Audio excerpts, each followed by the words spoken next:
Qubadlı rayon icra hakimiyyətinin təşkilatçılığı ilə 20 yanvar faciəsinin 36-cı il dönümünə həsr olunmuş tədbir keçirilib. Tədbir iştirakçıları əvvəlcə Ulu Öndər Heydər Əliyevin 20 yanvar şəhidlərinin və bütün şəhidlərimizin xatirəsini bir dəqiqəlik sükutla yad ediblər. Daha sonra 20 yanvar faciəsinə həsr olunmuş videoçarx nümayiş etdirilib. Tədbirdə çıxış edən Qubadlı rayon icra hakimiyyətinin başçısı Malik İsaqov qeyd edib ki, əsası Ulu Öndər Heydər Əliyev tərəfindən qoyulan dövlətçilik siyasəti bugün Prezident İlham Əliyev tərəfindən uğurla davam etdirilir. Onun sözlərinə görə dövlət başçısının qətiyyətli siyasəti nəticəsində Azərbaycan dünyada inkişafına və nüfuzuna görə seçilən ölkələr sırasındadır. Prezident İlham Əliyev şəhidlərin xatirəsinin daim uca tutulmasına, şəhid ailələrinin sosial müdafiəsinin gücləndirilməsinə xüsusi diqqət göstərir. Bildirilib ki, Prezidentin fərman və sərəncamları ilə 20 yanvar şəhidlərinin ailələri və əlilliyi olan şəxslər üçün effektiv sosial müdafiə sistemi yaradılıb. Şəhidlər xiyabanında və paytaxtın müxtəlif ərazilərində memorial abidələr ucaldılıb. Hər il yanvarın 20-sində saat 12:00-da ölkə ərazisində şəhidlərin xatirəsi bir dəqiqəlik sükutla yad olunur. Qeyd olunub ki, 20 yanvar hadisələrinə ilk siyasi qiymət ümummilli lider Heydər Əliyev tərəfindən verilib. O, 1990-cı ilin yanvarında Sovet rəhbərliyinin bu qanlı cinayətini dünya ictimaiyyəti qarşısında cəsarətlə ifşa edib. Sonrakı illərdə Milli Məclisin qərarları və Ulu Öndərin fərmanları ilə faciənin hüquqi siyasi qiymətləndirilməsi təmin olunub. Tədbirdə çıxış edənlər vurğulayıblar ki,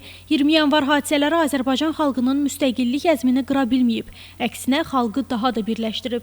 Qanlı yanvar Azərbaycan tarixində həm faciə, həm də qəhrəmanlıq səhifəsi kimi yadda qalıb. Sonda qeyd edilib ki, 20 yanvar şəhidlərinin xatirəsini yaşatmaq və bu tarixi gələcək nəsillərə ötürmək hər bir azərbaycanlının müqəddəs borcudur. Allah bütün şəhidlərimizə rəhmət eləsin.